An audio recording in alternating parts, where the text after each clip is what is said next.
What is up on this one? We're going to be talking tournament fishing, y'all. Tournament fishing. And who better to talk tournament fishing? 8-time national champion, my friend, Mr. Steve Coleman.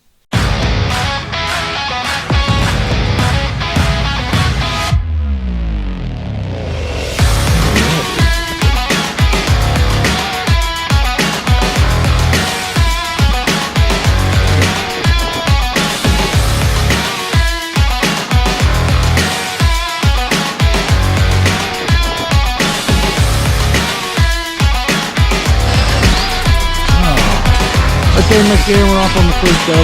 That's great all day. Let's go.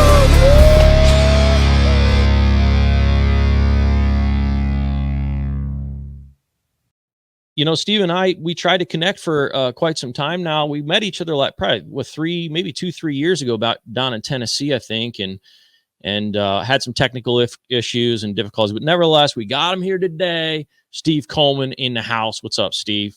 Man, it's another day. Just took a day off from fishing. Yeah. How's the bite down there? It's been pretty good if you can stand the heat, you know. Got the lake all to yourself, so not crowded. Now you're down there on Reelfoot, right? I'm on Reelfoot, right here in West Tennessee. Down in Tennessee. Now, you know, the crappie world, we both know the crappie world's like, it's a small world, it's a growing world, but which is fun to see and be a part of.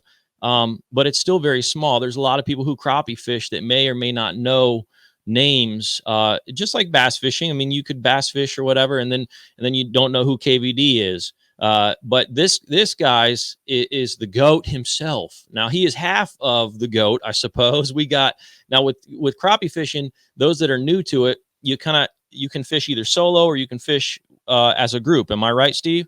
That's correct. That's right. Mm-hmm. All right, and Steve's partner here is Ronnie Caps, and I don't know if any of you have heard like the Caps and Coleman Minnow rigs, and these guys are true legends in this sport, and it's a pleasure to have you on with us today, man.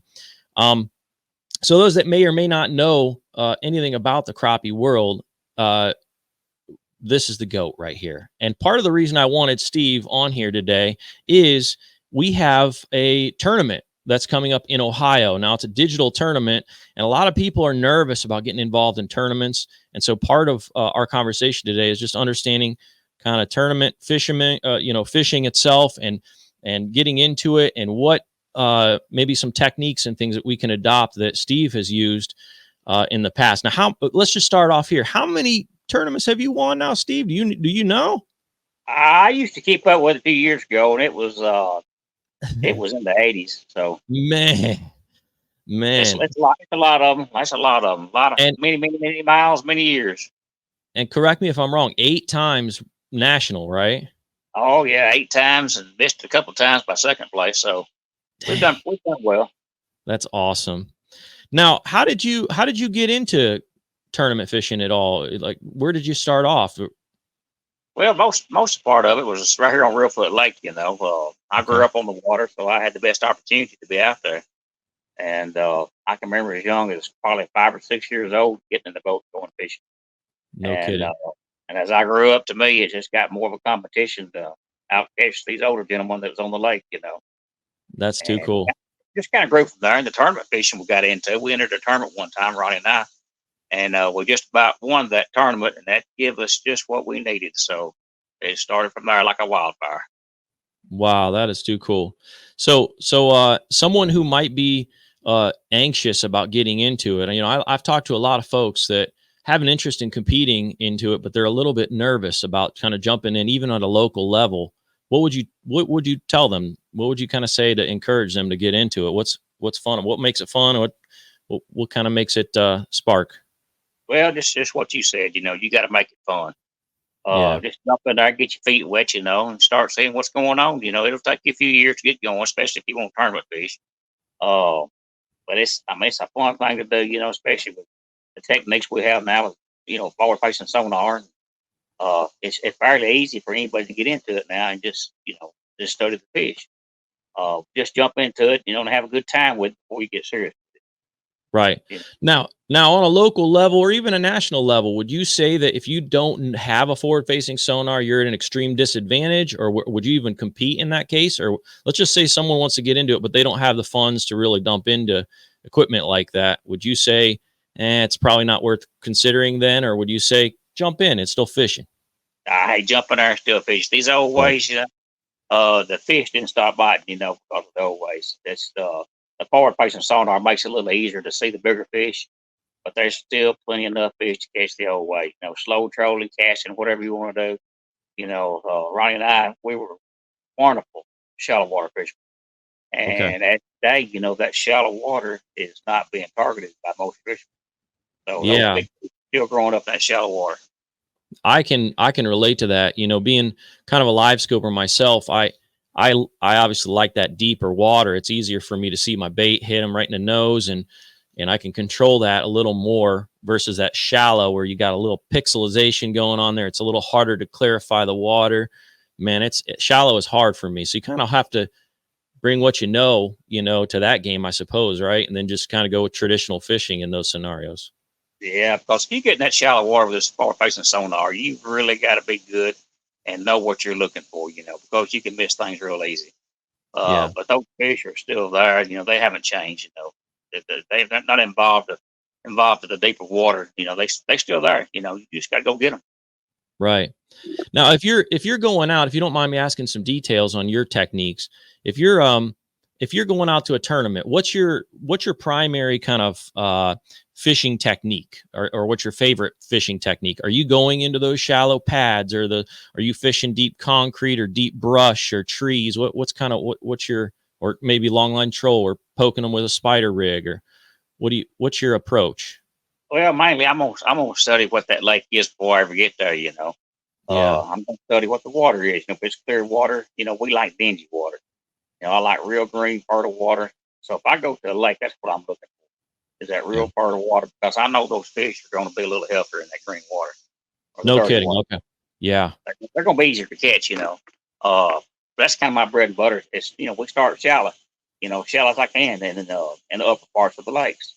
And hey, they got to be behind you somewhere. So I don't like starting mid lake and having to look both ways. I go to shallow water. That's been us for years to years. Shallow. Cool. And that I've been having a real hard time locally, at least here, with like boat slap and clear water. You get the waves kicking a little bit. You got a little bit of wind on the water, and you feel the front of that boat kind of slap the top of the water, and next thing you know, you're spooking your pile. It's been difficult. Yeah, it's kind of hard to fish when you got the wind blowing. Yeah. Unless you have to fish when the wind's blowing, like during a tournament. But that boat slap would definitely spook those fish, and you will learn that with a forward facing sonar. Okay, so now, if you don't mind, again, we're deep water fishing, typically going out fishing a deep pile. And in deep, Midwest here, we're talking 15, 25 feet, somewhere in there. And you go to that pile, your favorite summer pile, and usually it's carrying 100, 200 fish on it. And you go there and it's bare empty. And you see a bunch of fish kind of floating around. You got your shad hatch that just popped, your threadfin minnows up here are all over the place, maybe even some emerald shiners. And they're kind of scattered everywhere. What would you use, or what would you do? Is that where your minnow rig for vertical trolling might come into play? Those minnow rigs are absolutely wonderful. You can put a set of rigs on there, and you can troll to those schools of fish. And especially with a lot of bait fish in the area, a lot of times when you go into those bait fish with those rigs, especially fishing live bait, you'll pick up a lot of fish and those scattered fish out there. Cool. The deep water brush piles, just like in Del Hall Lake, it's a real deep lake, and you'll find those schools suspended above those brush piles. But yeah, and when you're talking, like, I'm reading the package of the Caps and Coleman Ridge, it says for slow vertical trolling. Those that are kind of new to that technique, what do you mean by that? Is that where you're like spider rigging, where you got your rods off the front of your boat and you're literally kind of using the boat to poke at them? Yeah, we've got a setup. It's either 6 or 8 rods. We used to fish 8 rods. I like to fish 6 now. Okay. It's just say 6 rods with double hook minnow rigs on them, or jigs, or whatever you want to use. But but you just got to kind of play with it and make it comfortable to you. But that's one of the most fun ways to fish is that slow trolling. When I say slow trolling, I'm moving just fast enough where you can tell that you are moving forward by your lines. No kid. How fast do you think? Like 0.3, 0.4? It's a 0.3 or less. No kidding. Wow. Wow, that's too cool. And for those that have not seen this before, the Minnow rig, the Captain Coleman Minnow rig is basically like a weighted rig that's already pre-configured. It has a minnow hook on the bottom, kind of like a standard J Aberdeen style hook. And then it has a branch off, like a three-way branch off that brings it out a little bit. So when you're trolling, it kind of presents those minnows in more of a horizontal fashion. Am I wrong there, Steve, or is that it? You're correct. Yeah, that's an inline three-way swivel with a weight on it, Okay. And the rigs, when you buy the rigs from BnM Pole Company, they are you can buy the 1/4 ounce rig all the way up to the 1 ounce rig, and as the weight gets heavier, the rig gets longer because it's made for deeper water. Makes So sense. if you're fishing shallow water, 5 foot or less, hey, I like that 1/4 ounce rig. It's it'll really pick up a lot of fish for you, and it will pick up a lot of fish that you're not seeing on forward facing sonar because you're spread out and you're not seeing the whole the perimeter around the front of the boat. Mm-hmm. A lot of times when you're looking at one fish and your left pole's got one hanging off of it over here, Yeah. So, but I like the slow travel, and it's fun. Now, obviously with that rig there, you're trolling predominantly live bait then, minnows. You probably right, live bait, right? Okay. And when you're rigging them up on that, how do you pin them up? Do you pin them through the mouth, through the dorsal, on the tail? What's your primary method? I like to put those minnows on just right through the bottom lip, out the top lip, but not in that hard cartilage, and it's between his eyes because you'll kill him. Just barely in the lips, and that way that minnow he'll swim for you. And, he'll do the job for you. The fish will find him. Cool. All right. Now you mentioned live scope earlier. I'm a live scope guy too, and have you got into much sniping at all? And sniping, by the way, for those that are listening and that don't know that term, is basically you're using the transducer of your live scope on the trolling motor itself. And when you're seeing a fish that's roaming, a bigger fish they found that some of the bigger fish are out more independent. They find more safety on the outside of the school. They don't need the safety of the school anymore because they're larger fish. So they're out perusing and eating some fish, and they're finding that when they're chasing that one fish at a time, that they're able to get some bigger bites. Have you done much sniping at all, or are you more like fishing piles and poking piles? I just like here on Reelfoot, just like yesterday, I was targeting those bigger fish that most of them were roaming, No kidding. You talk about having your transducer on your trolling motor. Mine is off the trolling motor. Okay. But it's on a setup that's real easy to use, and for that reason, if the wind's blowing, you haven't got to lose the sight of that fish with your trolling motor when you get to turn and back up, line up. Yeah. I've always got that fish in my sight, and I'll never lose it. If he goes from right to left, I'm following with my hand, and most of the time I can catch him now. Wow, I think I'm pretty good with it. So you're operating your transducer basically with your hand, probably, and your trolling motor with your feet. That's right. I've got a setup there where my hand lays right on my lap, and I've got the control right between my legs. It's mounted to my seat, and the only thing that I'm moving is 2 fingers to control that head on that transducer. So cool. Yep. Wow, that's awesome. All right, live scope details. Garmin, Humminbird. What's your preference of brand? And I got to go with the Garmin. I mean, I've seen both of them used, and I've seen the response time of the picture versus, seeing the fish on the hook, and Garmin is spot on. Yeah, I'm with that. It's a really good unit. I think they're ahead of the game right now. I agree with that.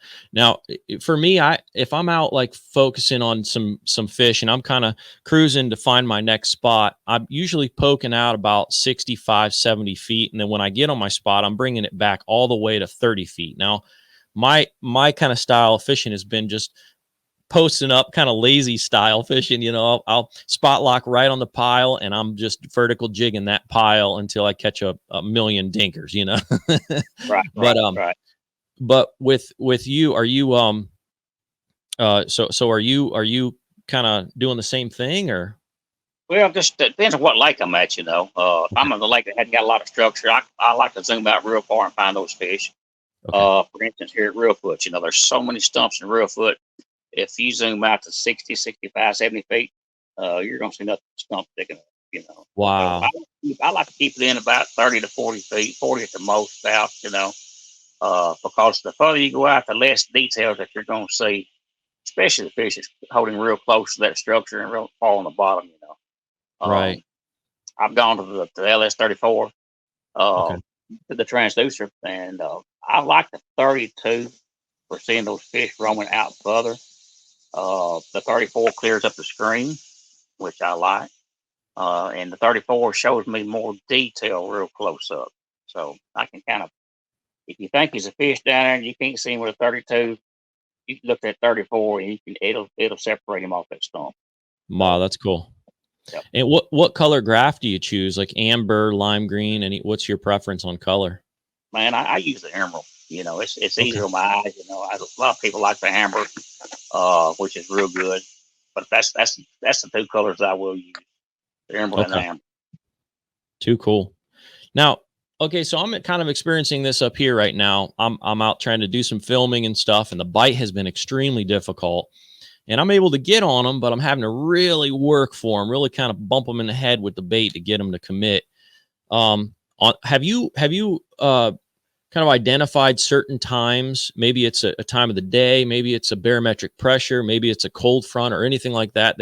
It's just a sequence over the years that you've identified as this is a hard day of fishing, and I probably should stay home and watch football. Right. Well, this summertime bite is hard anyway. You know, Okay. so those fish, you know, they're done with the spawn, you know, and they're laid back. And they just now trying to get healthy again. So they don't feel real good. But here lately, you know, we like to get out early in the morning, you know, before the sun gets up or it gets hot. But my best bite has been from 10 o'clock on, you know. They seem to kind of set up on that structure a little bit better. And I like to fish live bait, you know. Okay. You have to take that jig right now, and I can put it on her head, They'll look at it.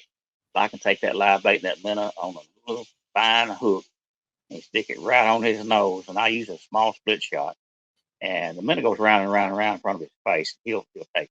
I mean, So in your observation, then that live bait is a huge difference in that hard bite time. it is right now, you know, and there's a lot of times it don't matter. You know, you can catch them on jig just what you catch them on live bait. Right. Hard as it is right now, that live bait is really put them in my box. Very cool. And your go-to size on the minnows, is it where you're at? Is it small, mediums, larges? Up here they sell them small, medium, large on Right. fathead. This time of year when it's hot, I like a small minnow, you know. Okay. Small to medium, nothing bigger than a medium minnow. So, that makes sense. Yeah.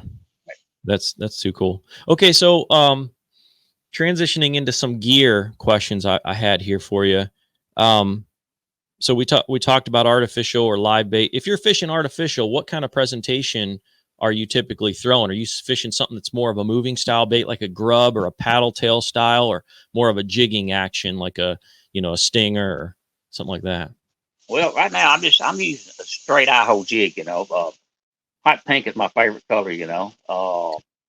Crappie magnet makes a little old tube that goes on that jig, you know, and Mardi Gras, sure enough, is my color to go to right now.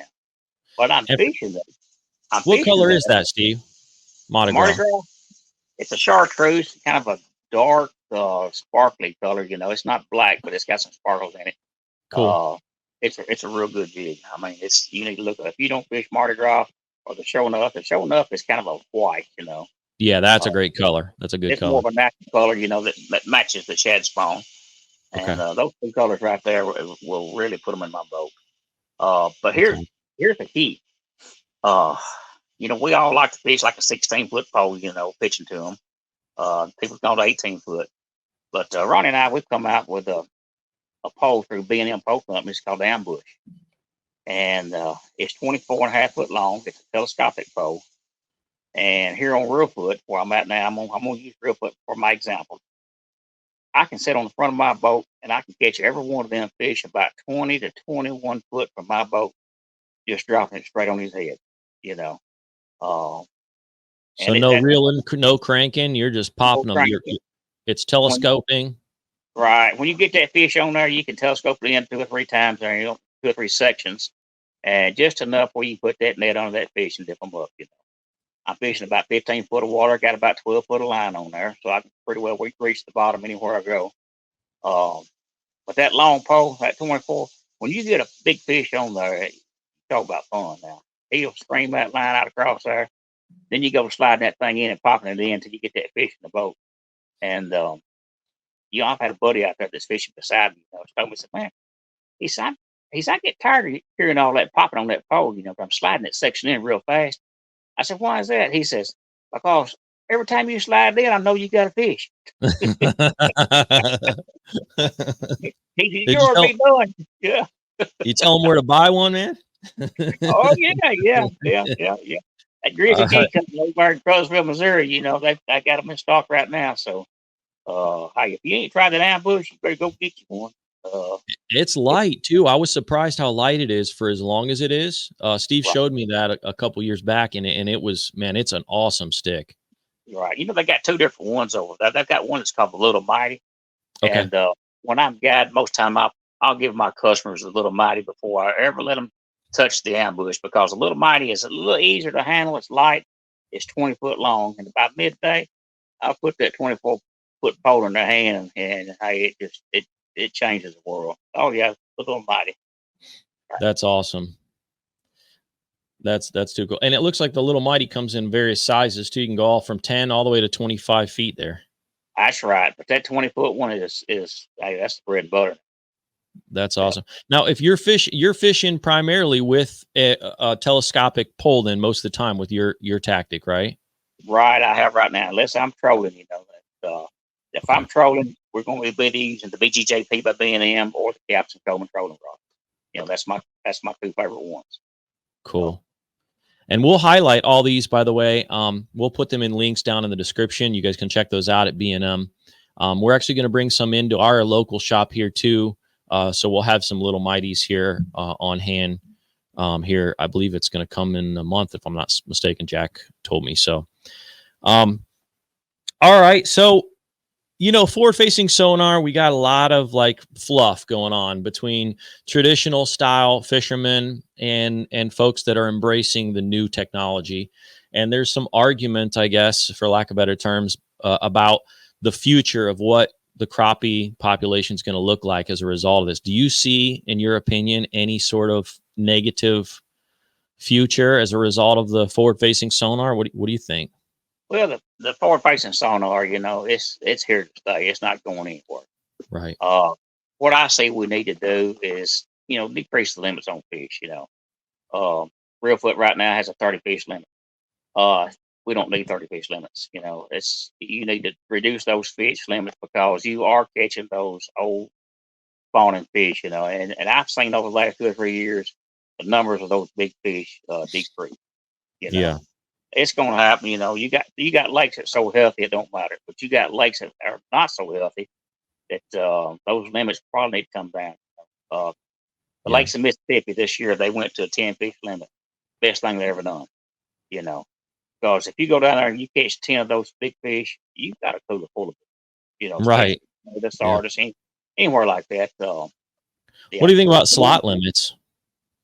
Slot limits really don't matter. A 10-inch limit on any fish is probably standard. Okay. If you want big trophy fish like the Mississippi lakes, you need the bigger slot limits. But these Tennessee lakes, 10-inch limit's good. As long as you keep that 10-inch limit and keep those smaller fish to grow up, you're going to be all right. Cool. Now, out there on Reelfoot, I know Reelfoot's kind of known as being a healthy body of water. Does your Department of Natural Resource, they do anything special out there to kind of help that along, like maybe some fish attractors or anything like that? What have you seen that makes that lake a phenomenal body of water for crappie? Well, Reelfoot, it's just a sunken forest, so it's got so much timber and stuff in it that you really don't need to put anything in there. Okay. Shallow water Reelfoot is nothing but lily pads and flooded cypress. It'll hold its own on Reelfoot. That's structure. Cool. We put structure in Reelfoot for a lot of years, but I can't tell that it helped it any. But it's millions and millions of stumps and logs and everything else. those fish have plenty of struggle to stay around. No kidding. Yep. Yeah, see, up here, a lot of our they were old riverbeds, and so they flooded them, and it's just all flat. And so if there's nothing added, it doesn't really help the population. We're trying to kind of sponsor some events where we can build some pallet cribs or different style cribs that we can throw in the waterways up here to help the population. So I was curious what you thought about that. That's cool. It's amazing the difference in bodies of water is state to state. Right. Every one of them's different. Right. Those lakes haven't got any kind of structure in it. They need a place for that young fry to hide. When they're growing up. So right. Okay. Well, a couple more for you. What do you think the future, or have you heard anything that you can talk about? Like, what's the future of crappie fishing, or fishing in general? Do you think that it's going to continue to rise? Do you think that the forward-facing sonar might come out with something where you're circling the fish and it's chasing it for you, or any ideas what we're coming up to? Man, it's like Star Wars out there, and it changes every day. But no, I think it's healthy. I think the forward-facing sonar, it's brought a lot of people out of the house that didn't fish. I agree. The sport is growing. And that's what I like to see. There's a lot more people on the water during the springtime. The summertime's kind of, it's like a ghost town out there. But there's a lot more people get into it, and that's where they need to be, is on the water, than in the house. Yeah. Out of my own curiosity, is crappie fishing and fishing in general what you do as your primary source of income for your family, or do you have another job, or do you own something different, or? Man, I'm just, I worked with the state of Tennessee for 35 years, so I'm retired from there. No kidding. We do a lot of odds and ends, the property work here and there, but I stay on the water a lot, especially the last 2 years. And hey, that's my peace of mind, is out there on that water. That's too cool. God give it to us, so let's enjoy it. Yes, sir. Amen to that. Mm-hmm. And what's one thing that you could share with somebody who might be younger and again trying to get into, whether it be tournament fishing or even fishing crappie in general, something that you might have wished you knew when you were younger and now you know? Anything that comes to mind? Man, the technology is so great right now. A lot of the guessing is gone. Just get you some good equipment, or really just go with somebody that's got it. Yeah. Hey, people love to have company to go fishing with. People ask me all the time, "Hey, can I go fishing with you?" Absolutely. Right. Take a friend, take a kid. These kids love it. That's right. They're playing video games on the couch and everything. When they see this live scope, hey, that's the best adult video game you've ever seen. And that's right. They catch on pretty quick. I'm gonna tell you. Yes, sir. Hey, jump in the boat with somebody. Experience it. That's cool. Well, is there any current projects you're working on that you wish to shout out or direct some folks to? Or is there anything that you want to draw attention to before we call it? Man, it's changing every day. Just like we talked about the ambush. That's a new post on the market. Give it a look. Give BnM a look. There's a lot of products out there. The forward-facing sonar. These guys that's got these boats that all set up with all this wonderful equipment. Walk up to them, ask them about it, because every one of them that's got it will be glad to tell you what they've got and show you how to use it. I agree with that. Yep. Absolutely. Yeah, and we have something in common. We're both with BnM. I'm super excited. It's on its way. We're probably 2 weeks away from launching my signature series rod. Now this world is totally different than what you would do. I'm more of a shorter style rod, kind of smaller, 6 foot, or I'd say 7 foot or less is the world that I kind of play in. But it's cool to have a conversation with a fellow BnM guy, and man, I appreciate you joining along and kind of sharing your input on not only tournament angling, but some tips and tricks that some of these folks might be able to adopt to help them along. So it's very cool, Steve. Right. Well, you got a 7 foot rod, so you like to cast, then, don't you? I kind of do a little flip, again, I'm lazy. So the whole, oh man, that's so hard. No, I'm just kidding. I kind of pitch to them. Long as you get it to them, that's right. That's right. Yes, sir. Well, hey man, thank you so much for joining along today. And man, someday I'm going to get out there and get on the lake with you down there at Reelfoot. Hey, come on, we'll have a good time. Hey, come in November, I'll spoil you. All right, man. I'm into that. Hey, y'all, everybody just watching in, thank you so much for joining along. Huge shout out to Steve for joining us today. Sounds like there might be a sequel to this one, folks. We'll see. We'll talk to you here later on. Thanks so much for watching. Have a wonderful day.